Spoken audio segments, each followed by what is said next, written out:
Morning student and welcome back in my YouTube channel teaching. विद्यार्थ्यांनो, गेल्या आठवड्यामध्ये आपण इयत्ता 9वीच्या इंग्लिशच्या पुस्तकामधलं unit 1.1 walk a little slower हे पूर्णपणे अभ्यासलेलं आहे. तर याच्यामधलं वॉर्मिंग अप ॲक्टिव्हिटी हे चिटचॅट आवरचे जे क्वेश्चन्स आहेत, I think you have write down all the type of answers with the help of running notes. आता या ठिकाणी 3 प्रश्न तुम्हाला या ठिकाणी दिसत आहेत विद्यार्थिनींनो. पहिला प्रश्न आहे, what would happen if the child try to walk fast why.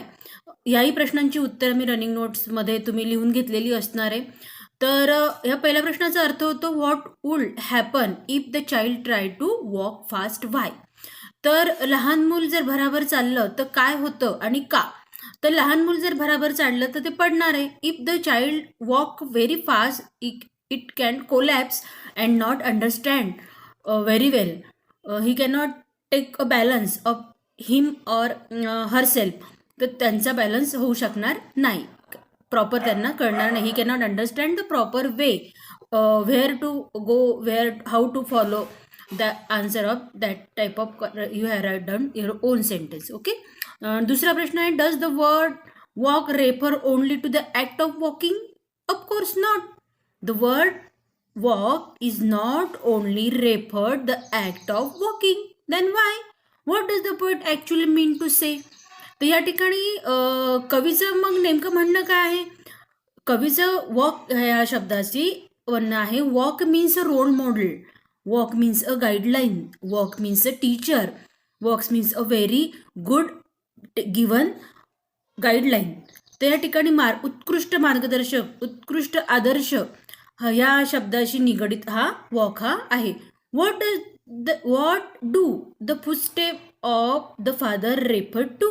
The footstep also refer as a role model, as a guideline, as a shaper, as a actor who can act very well that the followers can understand it very well. So the footstep is not only meant for walking, the footstep is related to the good follower, good learner, good tutor, good teacher. Okay. Now write down the next question. Read the poem aloud. Second question, put the words given in the bracket in the proper blank. आता या ठिकाणी या blank दिलेले आहे, रिकाम्या जागांमध्ये योग्य शब्द तुम्ही भरायचा आहे. The dash is talking to its. आता कोण कोणाशी बोलते. The father is talking to its child. No, the child is talking to its father. मग या ठिकाणी उत्तर काय येणार आहे, चाइल्ड. या ठिकाणी child is talking to his father. Okay. दुसरे आहे, the dash is leading and the dash is following. या ठिकाणी the father is leading and the child is following. वडील जे आहेत ते पुढे चालत आहेत, मार्गदर्शन करत आहेत आणि त्यांचं मार्गदर्शन कोण घेते, चाइल्ड घेते. Some day the dash will become a dash. आता काही दिवसानंतर the child will become a father, कारण मुलं नंतर भावी काय होणार आहात, वडील होणार आहे, म्हणजेच काय होणार आहे, मार्गदर्शक होणार आहेत. म्हणून मग ही कवितेमधून आपल्याला हा संदेश आहे, if you want to be a good teacher, if you want to be a good father, if you want to be a good role model, how can you walk, how can you behave with live in the society. समाजामध्ये वावरताना आपण कसं वावरलं पाहिजे की जेणेकरून आपलं अनुकरण इतरांनी केलं पाहिजे, ते आदर्शवतच असलं पाहिजे. हा संदेश आपल्याला या कवितेमधून शिकायला मिळालेला आहे विद्यार्थ्यांनो. नंतरचं पुढचं आहे, the dash does not wish to fall while following its. आता या ठिकाणी the does not wish to fall while म्हणजे कोणाला असं वाटते की आपण त्यांच्या मागोमागे चालताना पडायला नको पाहिजेत. Of course the child does not wish to fall while following its father. त्याच्या वडिलांचं मार्गदर्शन करताना तो कुठेतरी चुकायला नको. का चुकणार नाही, तो केव्हा चुकेल, जेव्हा त्याचे वडील जर चुकीच्या मार्गाने जात असतील तर या ठिकाणी मुलाकडून चूक होणं अपेक्षित आहे विद्यार्थ्यांनो. या ठिकाणी हा प्रश्न तुम्ही वहीमध्ये नोट डाऊन करायचा आहे. नंतरचा पुढचं आहे, find right a pair of rhyming words from the poem. आपण पेअर ऑफ रायमिंग वर्ड्स या ठिकाणी शोधलेलं आहे. बघा या ठिकाणी pair of rhyming words he small आहे, फॉल आहे. प्रत्येक कडव्यामध्ये एक एक आलेली आहे. सी आहे, मी आहे, त्याच्यानंतर बी आहे, मी आहे, आणि पुढे true and you. These are the 4 pair of rhyming word. 1, 2, 3 and 4 pair of rhyming words in these poem. Okay, you have to write down in your notebook. The meaning of the words in the following pairs show that they are related to. आता इथे relation word दिलेले आहे विद्यार्थ्यांनो. Daddy, father, father, child, follow, lead. आता या ठिकाणी टीचरचे या ठिकाणी काय येणार मग? स्टुडंट. ओके, टीचर इथे येणार स्टुडंट. Doctor, patient. डॉक्टरच्या ठिकाणी येणार पेशंट, आणि गिवच्या ठिकाणी येणार टेक. तर अशा प्रकारचं तुम्ही पुन्हा इथे समजा इथे तुम्ही अप घेतला, अप, आणि या ठिकाणी डाऊन. ओके, तर अशा प्रकारे तुम्ही सुद्धा तुमच्या मनाने शब्द लिहायचे. पुढचा प्रश्न आहे, the child in the poem requested his father to walk slower. Here the poet implies that the child wants to understand his father's action. The child would like to act the same way but wants the father to be more understand towards the child's need. What is implied in the following lines? आता विद्यार्थ्यांनो यामध्ये काय सांगितले? There are given 4 lines, 1, 2, 3 and 4. या 4 ओळीमधून काय उत्तर अपेक्षित आहे ते तुम्हाला लिहायचं आहे. आता रनिंग नोट्स काढले असतील तर ते तुम्हाला it will be easy to write down the answer of each lines. Sometimes your steps are what the arguments of the child to his father. तर त्याच्या वडिलांना या ओळीमधून काय अपेक्षित आहे, तो काय करतोय? Each and every time the child requested to his father walk so slow because he can follow his father. तो त्याच्या वडिलांचं अनुकरण करतोय सो दॅट ही कॅन. त्याला केव्हा ते अनुकरण करता येईल? जेव्हा त्याचे वडील त्याला समजून घेतील, त्याला समजावून सांगतील की असं चालायचं असतं, असं वागायचं असतं, हे करायचं असतं, हे नीट आहे, हे योग्य आहे, हे यावेळी करायला पाहिजे, हे त्या ठिकाणी केलं पाहिजे. If his father leading him or her where properly so that it will be helpful to understand each and every child. Sometimes your steps are hard to see. आता काही वेळेस मुलांना ते समजत नाही आपले वडील नेमकं काय करतायत, आपल्याला कसं शिकवत आहेत, किंवा आपल्याला काय मार्गदर्शन करत आहेत, किंवा काय करायला सांगतायत, हे विद्यार्थ्यांना मुलांना त्यांच्या कळत नसतं. Sometimes your steps are hard to see. It means that the child cannot understand what their father say or ordered him or her given. So this line is telling to his father to walk slowly. Why? Because if he cannot understand it very well, he cannot walk as fast as his father or her father can do. I would want to lead just right. आता या ठिकाणी I would want to lead just right म्हणजे तुम्ही ज्या चांगल्या मार्गाने चालणार असाल तर it will be ready to follow. म्हणजे आपण कसं असलं पाहिजे? गुड लीडर असलं पाहिजे. लीडर म्हणजेच काय? नेतृत्व करणारा, जो आपल्या मागवून येणाऱ्यांना समजावून घेणारा. You must be a good leader, you must be a good follower, you must be a role model of us that the child always and every time requested to his father and know that I was true. And how can I understand that I am a good follower? मग तो मुलगा जो आहे तो त्याच्या वडिलांना पुन्हा प्रश्न करतोय की how can I understand it very well that I am a true.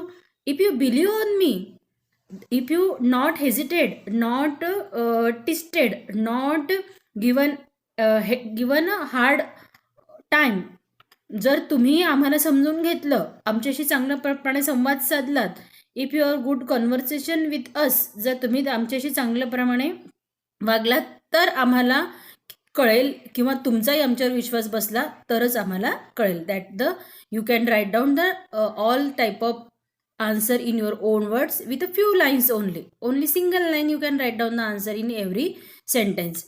Using your own ideas, frame their sentence to that show continuous action. आता इथे कंटिन्युअस ॲक्शन म्हणजेच काय विद्यार्थ्यांना, present continuous tense. Continuous action ही दाखवताना नेहमी क्रियापदाला काय लागलेलं असतं विद्यार्थ्यांना, क्रियापद वर्ब आणि त्याला ING, त्यालाच फॉर्म ING लागलेला असतो. फॉर एक्झाम्पल जर बघायचं झालं आपण इथे तर एक्झाम्पलमध्ये आपल्याला कळतं. काय कळतं, उदाहरणार्थ आपण इथे वर्ब घेतला, हे झालं वर्ब आणि त्याला ING प्रत्यय लावला तर काय होतं, कंटिन्युअस. म्हणजे ती ॲक्शन जी आहे, ती कृती आहे, ती अजून अपूर्ण आहे. भूतकाळामध्ये ती अपूर्ण होती, भविष्यात ती अपूर्ण राहणार आहे आणि वर्तमान काळामध्ये सुद्धा ती अपूर्ण आहे. हे दर्शवण्यासाठी कंटिन्युअस टेन्स हा जो आहे तो वापरला जातो. म्हणजे क्रियापदाला जर ING लावलं तर मग तो कोणता होतं, the action that shows not be completed, that shows the continuous action. Okay. आता या ठिकाणी फॉर एक्झाम्पल दिले, यू आर लीडिंग मी. आता हे बघा, लीड याच्यातलं मुख्य क्रियापद काय आहे, LED, लीड, आणि त्याला काय लागलेलं आहे, ING लागलेलं आहे. म्हणजे हे काय दर्शवतं आहे, कंटिन्युअस ॲक्शन दर्शवतं आहे. म्हणजे ती क्रिया काय झालेली आहे, अपूर्ण आहे. आणि आर वरून आपल्याला काय कळालेलं आहे की आर हा प्रेझेंट टेन्समधला हेल्पिंग वर्ब आहे, ऑक्झिलरीज आहे. आर हे काय आहे, मग ऑक्झिलरीज आहे. आणि ING या प्रत्ययाने काय दाखवलेलं आहे की that action not be completed in a present, ती पूर्ण झालेली नाही आहे. म्हणून मग क्रियापदाला एकच नियम लक्षात ठेवायचा, क्रियापदाला जेव्हा ING लागलेलं असतं तेव्हा ती ॲक्शन कशी असते, कंटिन्युअस ॲक्शन असते. You have write down the 5 continuous, present continuous, past मग तुम्ही पास्ट पण लिहू शकता. आरच्या ठिकाणी वेअर पण घातलं तरी मग ते पास्ट कंटिन्युअस होईल. आणि आरच्या जागी समजा तुम्ही विल घातलं, विल लिडिंग, तर तो फ्युचर कंटिन्युअस होईल. फ्युचर कंटिन्युअस म्हणजे तो टेन्स आपण सहसा वापरत नाही.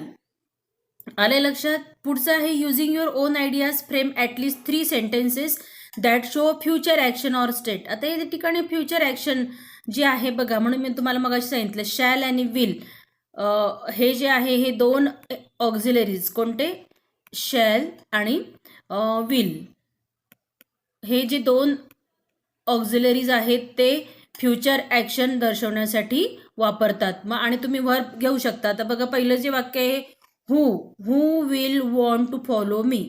विल या शब्दावरून आपल्याला काय लक्षात आलं आहे, future action. When I am all grown up, I am, when I am all grown up, या ठिकाणी तुम्हाला काय करायचं आहे, future action, when I am all grown up I will follow you, I will. पुढचं आहे, discuss the following and write the summary of your discussion in the form of a bullet points. आता हे bullets point summary तुम्हाला मी provide केलेली होती, you can write down the summary. Next आहे पुढचं, how are certain ideas, customs, knowledge pass on from a generation to the next. आता या ठिकाणी समरीमध्येच हे सगळे उत्तरं, हे बुलेट तुम्हाला पॉईंट्स दिलेले विद्यार्थ्यांनो, ह्या पॉईंट्सच्या आधारे तुम्ही ती समरी लिहायची. Do you have a role model, what qualities do you appreciate in your role model. तुमच्यासाठी आदर्श कोण आहेत, मग आदर्श कोण आहेत त्यांचे तुम्हाला कोणत्या क्वालिटीज आवडतात. You write down the few words, तुम्हाला मी प्रोव्हाइड पण केलेले होते. हॉनेस्ट जो आहे, त्यांचा जो हॉनेस्टनेस आहे तो मला फार आवडतो. त्याच्यानंतर आहे लविंग आहे, केअरिंग आहे, पुन्हा केअरिंग आहे, लविंग आहे, नीडी आहे, needy, to understand, given proper guideline, to consoles each and every time, and supporting, caring, loving, honest, hard worker, good leader, good guideline.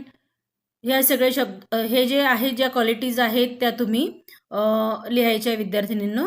Role model, you have to write down the all answer in a 5 to 6 lines. Think of an occasion when you did not like the decision action of your family members but realize later on that they will write about it in 5 to 8 lines. आता ह्या प्रश्नाचं उत्तर पण खूप छान आहे विद्यार्थ्यांनो. वर्गामध्ये आपण खूप छान याचे उत्तर तुमच्याचकडून मी घेत असते.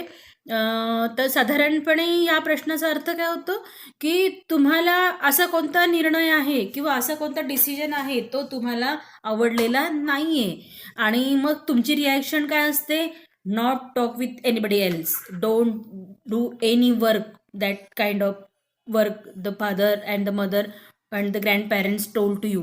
कोणतंच काम ऐकायचं नाही, जेवणच करायचं नाही, एका कोपऱ्यातच जाऊन बसायचं आणि मग नंतर तुमच्या नंतर लक्षात येतं, अरे आईवडील बरोबर होते, आपणच चुकलो, असं करायला नको पाहिजे होतं.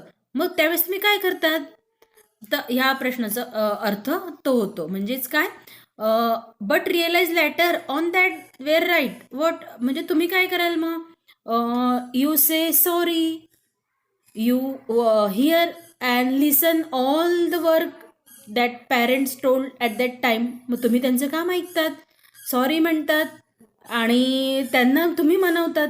पण असं माझ्या तरी दृष्टिकोनातून पाहायला मिळालेलं नाही आहे. उलट आईवडिलांनाच जास्त काय करावी लागते, तुमची मनधरणी करावी लागते. खाऊन घे ना बेटा, जेवून घे ना बेटा, असं नाही आहे. बघा याच्यामध्ये जे शब्द दिलेले आहेत, तुम्ही ते काय करायचे, याच्यावरून with the help of all this words you can make the sentences. A little, a little, a later, a little, a higher, a little, the left.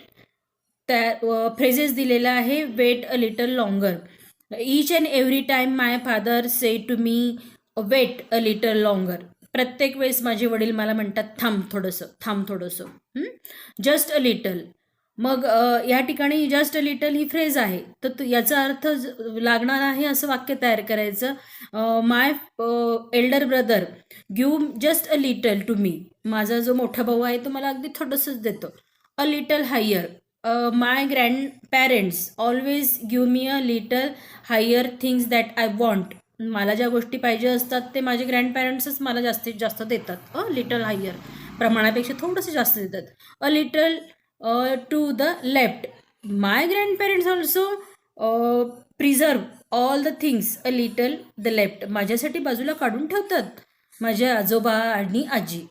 तर ह्या फ्रेजशी रिलेटेड अर्थ लागतील असे तुम्ही काय करायचे, हे जे वाक्य फ्रेज भरायचे आहेत. विद्यार्थ्यांना समजलं तुम्हाला संपूर्ण इंग्लिश वर्कशॉप. तर या ठिकाणी काय करायचं आहे विद्यार्थ्यांनो, हा संपूर्ण वर्कशॉप तुम्ही वहीमध्ये नोट डाऊन करायचा आहे. आणि नेक्स्ट आपण बघणार आहोत द फन दे. ह्याच्यावरची वॉर्मिंग अप ॲक्टिव्हिटी आपण सोडवून घेणार आहोत. So still them, stay home, stay safe.